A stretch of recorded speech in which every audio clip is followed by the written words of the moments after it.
Today's guest is Louise Gittleman, and this episode is really fun. I love recording with her. She's been one of the practitioners I've been following right from the beginning of my health journey. She is the OG when it comes to nutrition and wellness, because she's been practicing and working for over 40 years now. She has, I think, 30 books, which is absolutely crazy. She's been through and lived through all the trends and the fads, and I really respect her opinion and thoughts when it comes to nutrition and health. So we were kind of all over the place with subjects today, because she has specialized in many different things. I wanted to touch on all of the different things that she is knowledgeable about, including gallbladder health and detoxification, bile flow. We talk about blood type diets. P.S. I'm pretty sure she is a psychic because she knew my blood type. She knew kind of my health issues. We share very similar stories, and she also knew my birth sign. Me being a Virgo, I must give off like major Virgo vibes by the sounds of things. We also talk about why she thinks omega-6 fats are actually beneficial, and how things like hemp seed oil and I think the other one was sesame oil can be really beneficial. She gives some of her biggest takeaways after working in this space for so many years. We talk about perimenopause and thyroid health and the halogen family and how they can affect iodine. We talk about copper and zinc and how they can mess up your hormones and also contribute to things like PMS and perimenopausal histamine and allergy type issues. So there's a ton of different things. So this is going to be something that you're intrigued about after listening to this, and you can definitely find one of her books to dive into each subject in more detail. But let's get straight into the episode right now, and I hope you enjoy. Hi everyone, welcome back. Today I'm joined by a very special guest, Louise Gittleman, who is a New York Times bestselling author of over 30 different books on diet, detox, environment, and women's health. She holds an MS in nutrition education for Columbia University, the title of Certified Nutritional Specialist from the American College of Nutrition, and a PhD in Holistic Nutrition. Beloved to many, she is regarded as a nutritional visionary and health pioneer who has fiercely stood on the front lines of holistic and integrative medicine. Louise has been recognized as one of the top 10 nutritionists in the country by Self magazine and has received the American Medical Writers Association Award for excellence and the Humanitarian Award from the Cancer Control Society. She has served as a celebrity spokesperson and formula developer for many of the leading companies in the health foods and network marketing industry. Gosh, that was a lot of information, and I've been so excited to have you on because you were one of the first people I started to follow in the whole wellness world. So welcome, Louise. Thank you so much, Vivian. What a pleasure to be with you today. And could you start off by telling the audience a little bit how you got into the health and wellness world? Was this from your own health struggles? It's a good question. Now, how did I begin? I probably began about 50 years ago, to be quite honest with you, because of a very sensitive skin issue. And so what I learned early on is that what I ate affected me internally as well as externally. So I was very sensitive to very unusual foods. And I learned that I had histamine intolerance way, way back then when nobody was talking about histamine. I learned that I was copper toxic way back then when nobody's talking about copper toxicity. And I was very zinc deficient and progesterone deficient. So that really has fueled my whole interest. I haven't written a whole lot about beauty and skin, but I've written a great deal about weight loss and hormones and thyroid and so on and so forth. But it all began because of enlightened self-interest, because of a very sensitive skin condition, which I'm very, very grateful for now, 50 years later. Yeah, I could totally relate to that. I knew you'd got into it through your skin. I've heard you mention that a few times, but I didn't know it was histamine related, because that's exactly the same as what I've struggled with. Was it like a rash or acne breakouts that you had? I would say it was like a non-specific redness that would come out on the skin. It was almost like an inflammatory response. I learned later on that I had the histamine gene, but back then we never did any of that kind of coding and so forth. So I paid attention. You know, I was concerned enough as a young girl, and I wanted to be a model when I was 50 years younger than I am now.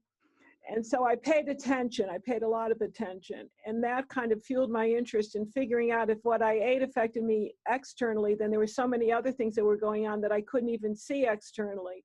So I began a lifelong, I'd say, investigation of all kinds of underlying causes of disease, whether it was parasitic, whether it was environmental, whether it was estrogenetic, whether it was a lack of copper, too much zinc, heavy metals, bacteria, mold, you name it. I always figured that if something was going on in your body, there was a way to figure it out, but you had to get to the underlying cause. The secret was finding what your own personal triggers are, and it's very different from all of us. So when it came to hormones, I decided that that was even trickier. So I did a book called Before the Change that I think we'll be discussing a little later on.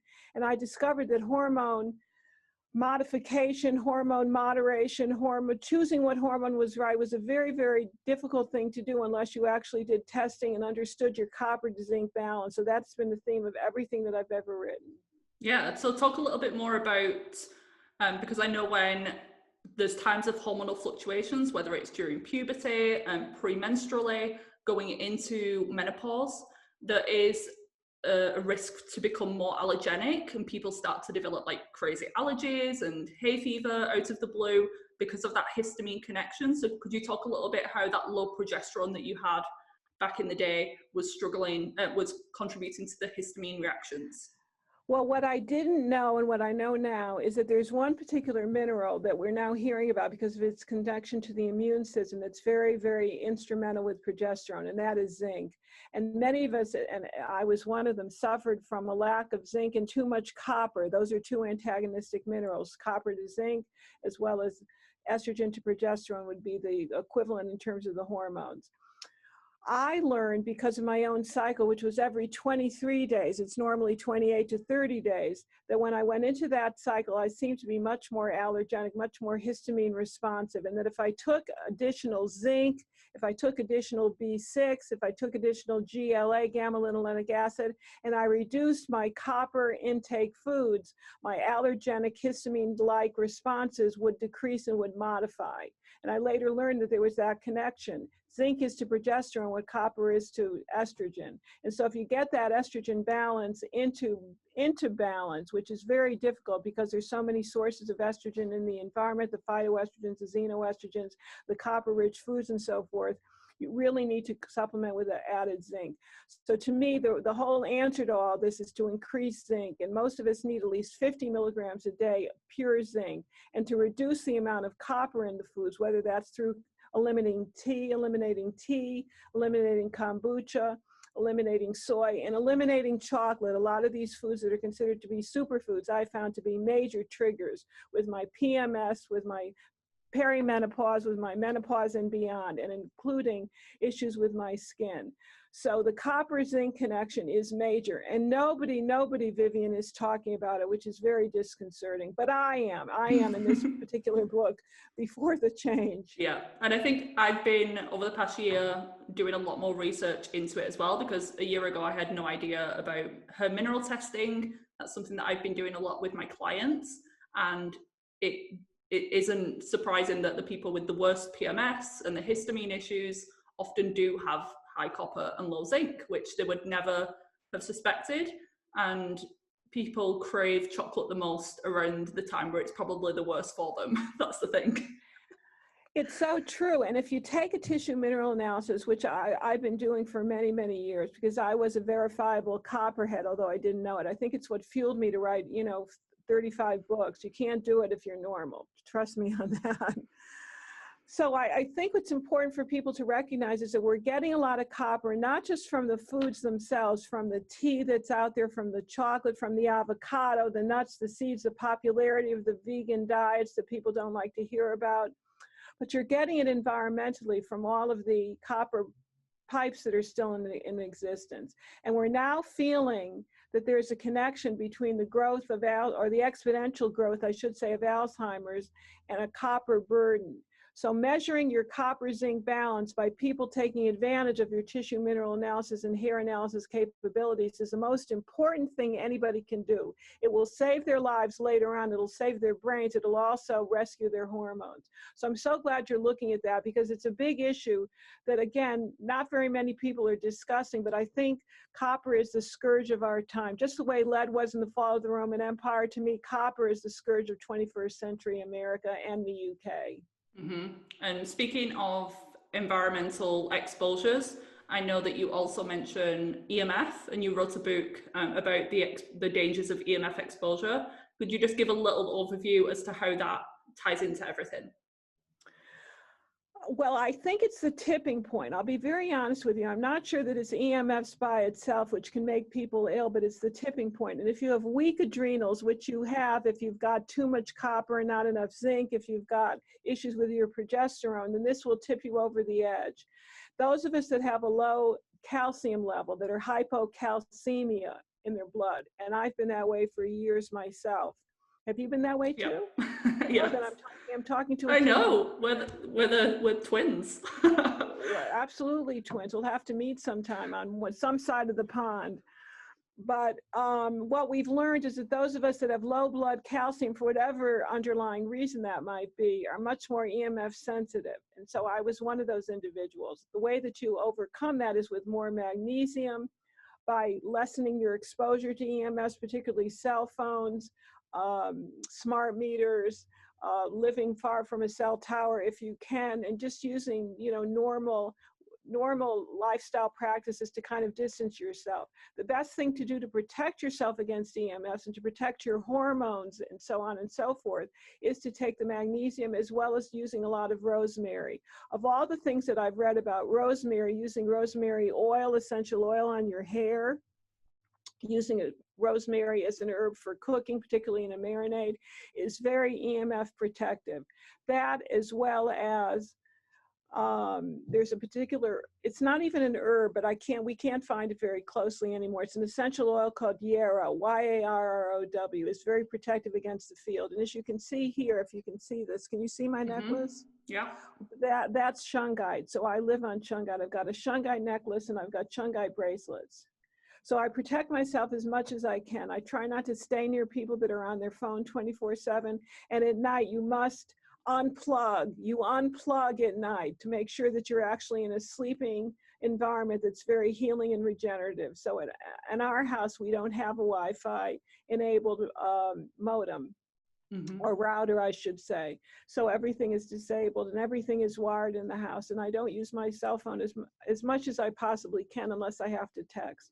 It's become a way of life, so it's very difficult to distance yourself. But as long as you're not putting it up to your ear or putting it in your bra or in your back pocket, wherever you're putting that cell phone, it's theoretically irradiating that part of your body. And I think that's why there's so many people that are getting hip replacements, because they're all carrying their cell phone in their back pocket. Mm-hmm. Yeah, definitely agree with that. And I'm one who tracks my sleep and everything. And I think about 6 months ago, I started turning off the Wi-Fi at night.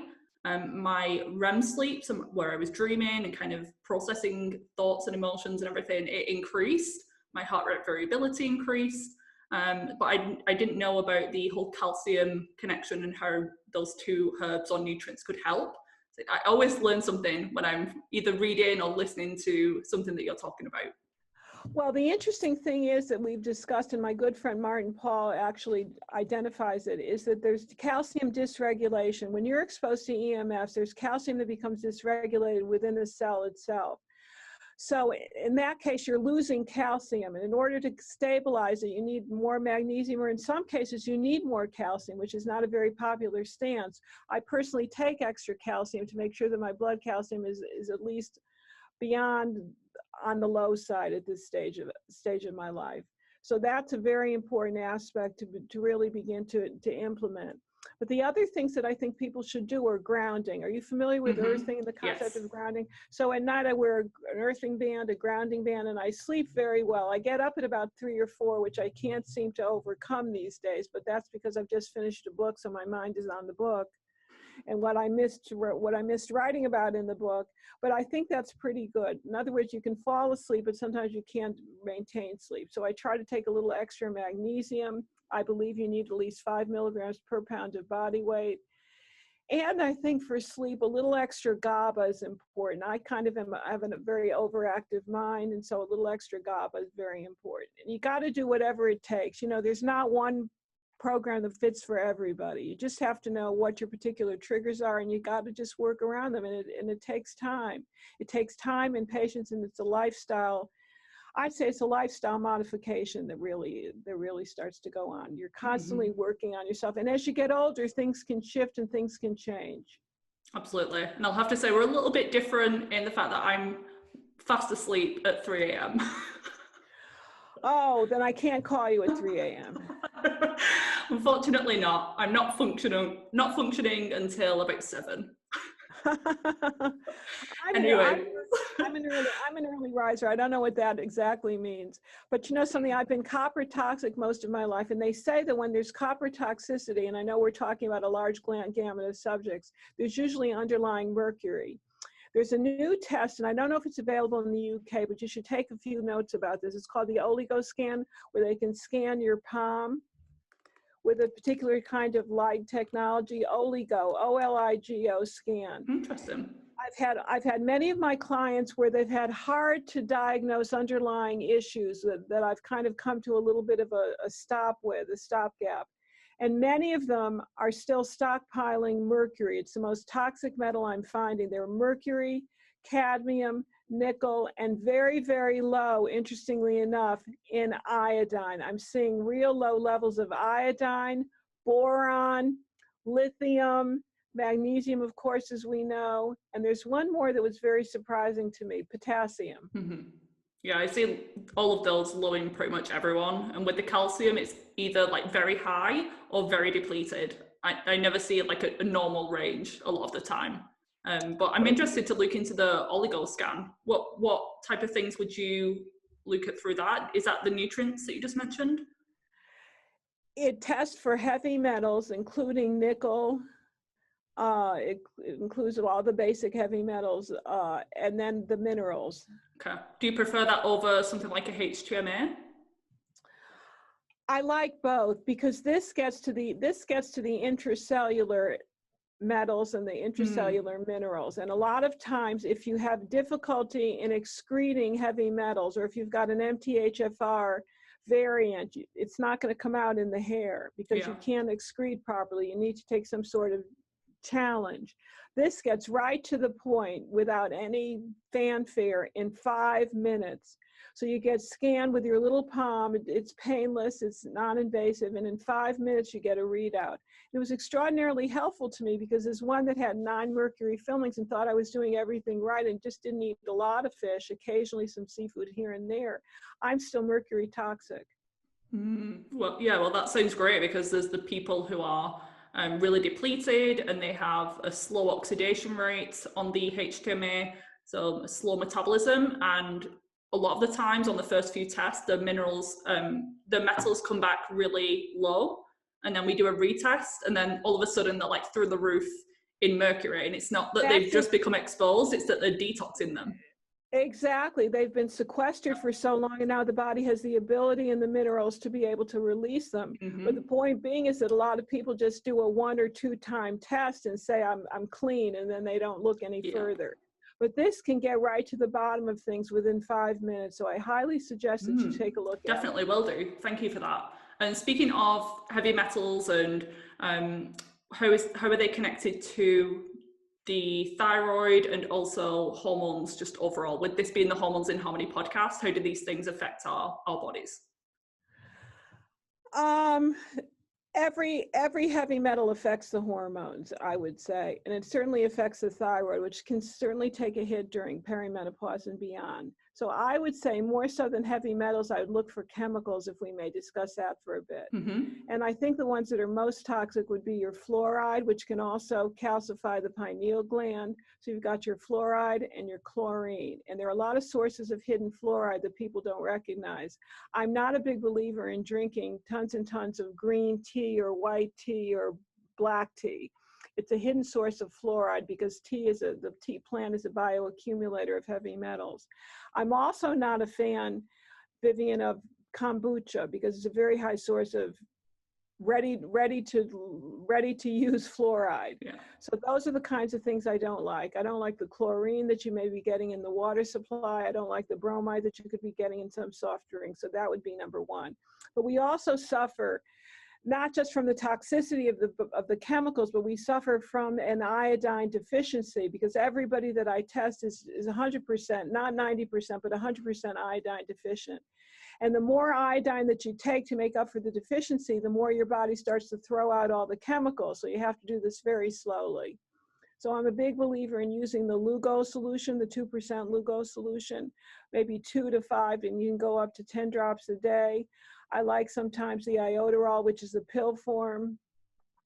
And I'm a big believer in taking some kind of very good iodized salt. So iodine is here to stay, but a little bit goes a long way. So I think that heavy metals has a lot to do with everything, including copper, which of course is a misbehaving mineral. So the copper can get away. And of course the mercury. So it all impacts. So I guess when we're in a perimenopausal stage and the hormones start to get unbalanced and are not in the kind of harmony that we would like, you have to start looking at all these things. You have to make sure that your teeth are cleaned, that they're purified, that you're not harboring any heavy metals in the form of a mercury amalgams, which is not just a mercury, but also a copper amalgam. So you got the copper, the mercury, the gold, you got all these divergent metals. You got to make sure that you don't have any wisdom teeth cavitations, those little holes in the jaw that really can affect focal points of bacteria. And you have to just make sure that you've got no root canal teeth because this is a time when we become like toxic waste dumps. So all that is cleanup time. And then the first 50 years, the first 40 to 50 years, you know, you can become toxic. And then after that, you just have to clean up. It's just part of living. And the longer we live, the more toxic we are because the more we're exposed to the environment. It's an increasingly toxic environment. So you have to adapt good lifestyle practices. You got to look at your teeth. You got to do hormone tests with your thyroid and take salivary hormone tests, tissue mineral analysis. All of that is important on a yearly basis or perhaps twice a year. Yeah, it's like a health MOT. I've just done like a whole bunch of tests on myself. Even though there's not really much going on at the moment, I feel pretty good. I still like to do my Dutch test for hormones, my mineral test, my thyroid, my stool test, just to cover all my bases. And it might be a little bit of an investment temporarily, but long term, I'm going to be saving so much money and just keeping my health optimal. Oh, and I recognize and I acknowledge you for that because seeing is believing. You need a baseline. You have to know what you're up against. Absolutely. So it's very, very important. I mean, if I were to change anything when I was growing up, it would be that I changed my eating habits. I was a sugar eater until I got all these mercury fillings. Right, okay. So I think that looking at your mouth is kind of the oral cavity that's so important as the gateway of so many things that come into your body is incredibly important, especially as we get older. Yeah, and you think if you've got some sort of dysbiosis or infection in your mouth and you're swallowing liters of saliva every single day, it can't be ignored. And it's like the top-down approach to digestion. Everyone's focusing on clearing SIBO and parasites, but if you've got some sort of oral pathogen, start from the top down. You got to go upstream. Yeah, I say go upstream. So you got to get to it. Do you have biological dentists in the... Yeah, a few. They're like few and far between. Majority of them are based in London, but yes, we do have them. Extraordinarily important. I mean, that really changed my life because I had 9 mercury fillings and then I had braces with the high nickel and all kinds of things. I mean, I did everything wrong. Everything I'm writing about now, I've been through. So the point being is that you get to be a certain age and you have to take care of business because the what is that? What comes home to roost? The roosters come home to roost. There's an expression. But whatever it is, you reap the karma. It's karma. The point being is whatever you sow, you start to reap at a certain age. So it's very, very important. Well, I'm interested in your diet philosophy because obviously you're doing something right, and I can only imagine how many fads and trends you've seen come and go over the years. Is there anything that you just feel is beneficial for everyone to know? Because obviously everyone's a little bit different in terms of what they tolerate, like us with the histamine issues, that may not be a problem for everyone. But is there like some general rules you have around nutrition? Yeah, I've become a lot more moderate in my diet. I'm not a big believer in any, and I've written diet books, so I'm speaking from my own experience and watching thousands and thousands of people on these particular diets. I think you need the right kind of fats. You've got to welcome the good omega-6s. I'm a big believer in hemp seed oil. I love pine nut oil to clear up the digestive tract, especially good for GERD and leaky gut syndrome and H. pylori. I'm a big believer in flaxseed oil for an essential oil. I'm not a big believer in a lot of coconut oil or MCT oil for the majority of people because of genetic variations. And many of us ancestrally just didn't grow up on those oils. But I'm loving olive oil. I think if everybody just took olive oil, it would be much healthier body, mind, and spirit. So I'm loving the oils. I think you can overdo it. I'm not a big believer in the ketogenic diet for the whole world because a lot of people don't have the ability to metabolize fats because they don't have a gallbladder. So where's all that fat going? So that's number 2. And then number 3, I think you need moderate amounts of seed-like grains. I'm not a big believer in going completely carbohydrate-free. And I was one of the first that wrote about low carbohydrate diets in 1988. So I'm going to say that if you're going to do any grains at all, get to love millet, which is a seed-like grain, a little bit of sorghum. And if you're going to do rice at all, do a little bit of basmati rice. They're low in lectins, very high in the ability to enhance and soothe the digestion, and very good for many people that are allergic to other types of grains. So moderation is the key. The right oils is the way to go. A little bit of grain for the carbohydrates. I love lean proteins. I don't think everybody is designed to be a vegan or a carnivore, but a little balance is really where it's at. And I do think to some degree, if you have autoimmune issues, you have to pay attention to your blood type. Interesting. I want to talk a little bit, just touching on that a little bit, because I haven't had any of my guests mention the blood type diet. I know that was a big kind of trend a few years back. I forgot the name of the guy who wrote the book, but could you just give it like an overview? For example, I'm an A positive blood type. I knew that. Right. Are you also the same? No, I'm not. Okay. I'm much more esoteric. I wrote a book in 1996 called Your Body Knows Best. And so I interviewed that guy. You're talking about Dr. D'Adamo. Yes. So the idea is this, is that different blood types have different personality traits. And actually it was the Japanese that did a lot of the research initially. And for those that are A blood types, you generally have issues with digestion. Because people that are A blood types, we found clinically are more achlorhydric, so you don't secrete enough hydrochloric acid. So taking a natural hydrochloric acid substance would be very helpful for you, making sure that you don't get a lot of sugar because you're very sensitive to sugar, yeast, and mold. That's a no-no for you. Gentle exercises, yoga would be good for you, Pilates would be good for you, and don't overthink. A's are very analytical. They analyze every little jot and tittle. So they're the A's. I love A's because I know where they're coming from. I know. I just made the note that I didn't tell you any of that, but all of that was true. Okay, so I mean, there's something to be said for this, and so I always check and see what people's blood type is because I use that as a moderate modifier of diet and lifestyle. The O's are more aggressive.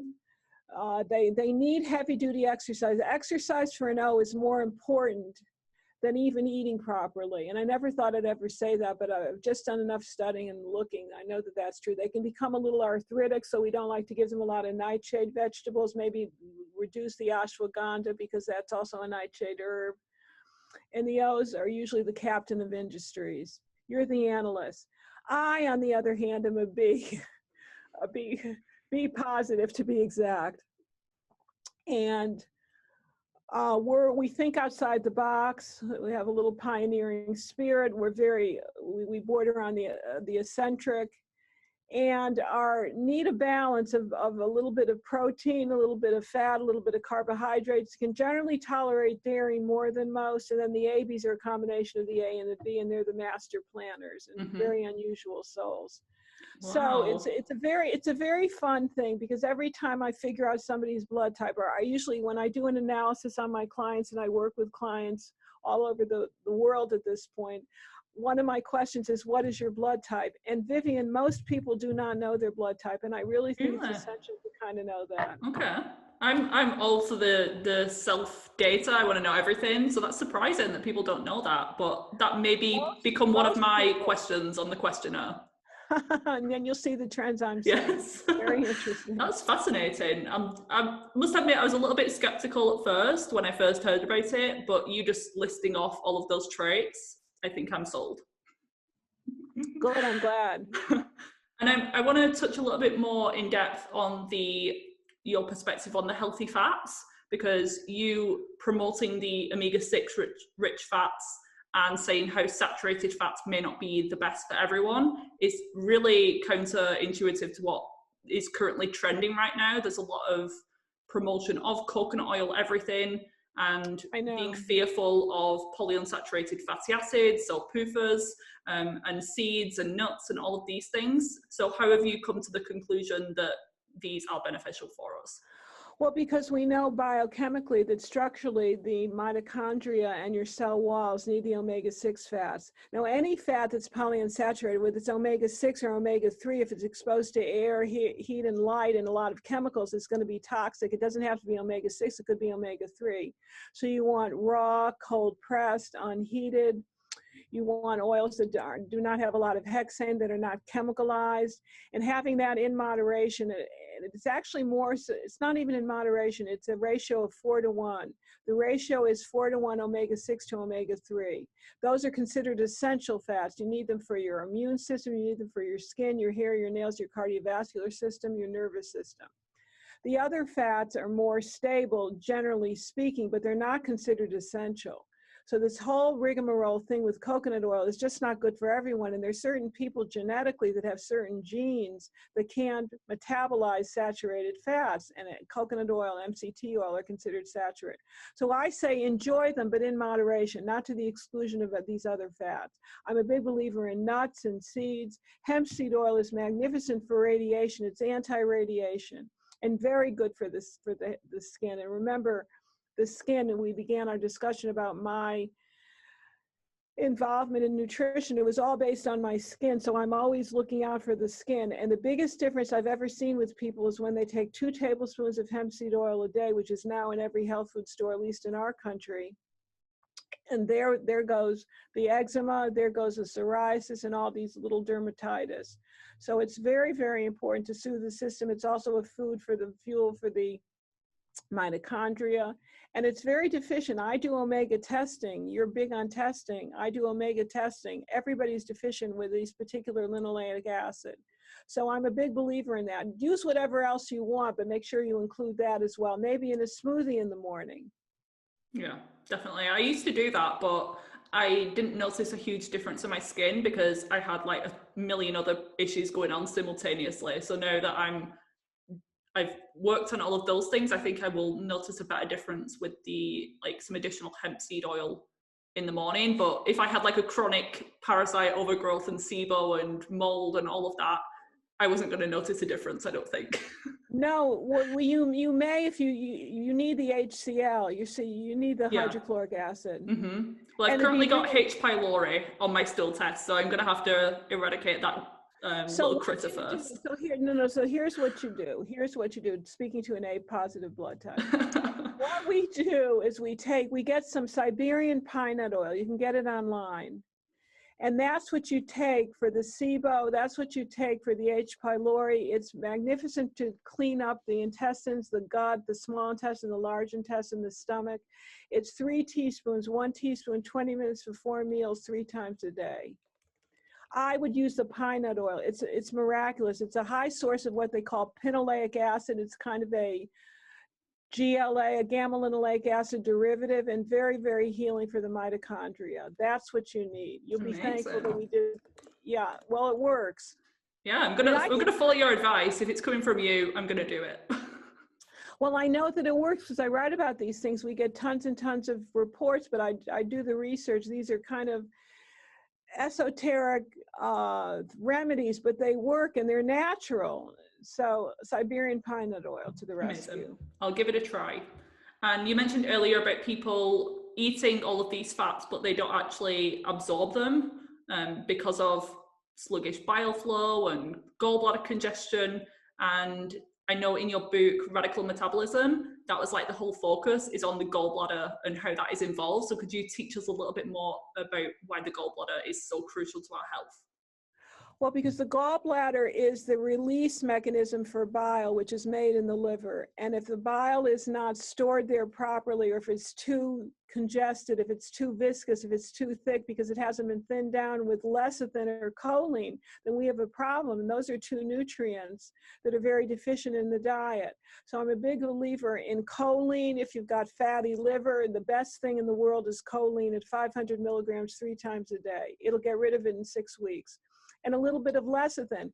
Years ago, and I'm old enough to know this, you may not be, but years ago in the 70s, they had big diet programs out that always used lecithin and apple cider vinegar. And people not only lost weight, but many people that were supposed to go in for gallbladder surgery were not able to, didn't have to do that. And that's because it's very thinning of the bile, and it's very helpful for bile stones and gallbladder stones.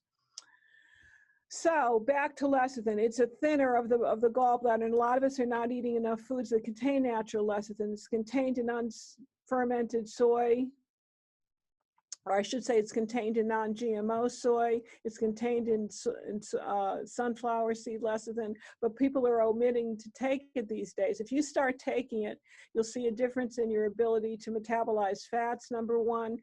Your LDLs will go down, number two. And if you're breastfeeding and you have congestion in the nipples, what do they call that, where there's congestion? People get a lot of, they get a lot of infections. This kind of reduces the infection. Mm-hmm. For it's like women a clogged milk duct. It's clogged milk ducts. It's the best thing that opens up the clogged milk ducts. That's where I first heard about it. So my point being is if it's good for those ducts, it's good for the bile ducts as well. And 2 tablespoons a day, you pop it in the smoothie. I do all that every day. Very, very important. And look at all the people that are getting their gallbladder removed. It's the most popular surgery in this country. So you got to get rid of the stones. You got to metabolize the stones. You can't have a lot of things that are heavy duty fats. You've got to get a little lipase, a little choline, a little lecithin. And then maybe a little bit of beetroot, which is also very good to metabolize stones. There's also so many things that you need to do, and we're not eating foods that are bitter, which are extremely important. So my whole book, Radical Metabolism, which is the latest book that I wrote, is all about making bitter better once again. And that's where arugula comes in handy. And watercress, I hope you have a lot of watercress over there. Yeah, and arugula is rocket for those who are like, what is that in the UK? We have a different name. No, I love it. I love rocket salad. I love it. And the watercress is one of the highest vegetables and phytonutrients. It's very protective against cancer, but it's also very good for its source of some of these bitter elements. So bitter is better. We got to put that back on the diet. We need a little bit of the lecithin. We need more choline. That's where eggs come in handy if you can tolerate them. But people that have fatty liver disease do extremely well. And I'll say it again, with 5 milligrams of choline 3 times a day. It's almost magical in terms of getting rid of fatty liver disease. So there's a lot of nutrients that we can be using because they do double duty, so to speak. Yeah, it's a great tip. And I think one of the reasons that people are so addicted to coffee is because of that lack of bitterness in the diet overall. It's like one of the chocolate and coffee is like the only bitters that we're getting in the Western world. Yeah, and if it's organic, mold-free, it's a really good source of the polyphenols as well to help you lose weight. It's a very good element. So yes, bring on the coffee. You know, that was one of the most surprising things when I wrote my book, because I've never been a big believer in coffee. And then I learned that the right kind of coffee is actually healing for the gallbladder, healing for the liver, and protects against colon cancer. I mean, who knew? People are going to love you for that, recommending coffee. Well, at least 1 cup a day keeps the doctor away. And what about coffee enemas? So not drinking it orally, but inputting it the other way. Oh, yes. I'm a big believer. Me too. They've been a game changer in my health history, just for the kind of thinning the bile and making your body produce healthier, more thin bile. They've made a huge difference. So I personally did them like 3 times a week at one point. I don't need to do them as consistently now, but yeah, they're one of my favorite tools. It's one of the biggest tools to fighting cancer. Yep. And that's why they use them in the Gerson therapy clinics as well. and the Gonzalez program. And what is that? Oh, yeah. Is it Nicholas Gonzalez? The late Nicholas Gonzalez, and his work has been taken over by Dr. Linda Isaacs. Yes, very, very important. So these are important. Listen, if this can help treat cancer, can you imagine what it can do for other diseases? Absolutely. Yeah, that's so like a very extreme case of inflammation. So you don't need to do, what is it, like 6 or 7? They do it every single day. You don't need to do anywhere near that amount. No. Once a week for many people is quite enough. Agreed. And as we're coming to the end of the conversation now, I wanted to ask about some of your like top success stories, or what are like the most important things you want everyone to know after your many years in nutrition? Well, that's a big one. The first thing that comes to mind. Top success stories was when I was on the road. It was with one of my books called The Fat Flush Plan, which was a big selling book. And I saw a gentleman standing up, and he was giving a testimonial. He was off of all his diabetes medication. He was taking insulin, and then he was on the oral medications. And he was doing my crayon water program for about 3 weeks, and he got off of everything quickly. His blood sugar came down, no more insulin, no more. It was just amazing. So that would be number one, because I didn't think a lot of men actually read that book, but we have a lot of men that did the Fat Flush Plan and did better than women. So that would be number one, the diabetes story. And then, of course, his diabetologist was also in the audience, and he stood up and gave a testimonial. So that probably would be number one. Then number two was on the road. It was when I was on, those were the days before the internet. We were doing Zoom videos and so forth. We didn't do that then. I was on the road doing health food stores and bookstores and television and radio. Another one was when I was in one of the health food stores, and the gal said, she was wheelchair bound. And she said to me, I got to use something that will get rid of this excess fat. What do you know can help me? Because I can't do a lot of exercise. I said, we got to try something. So she did my CLA, conjugated linoleic acid. Have you heard of it?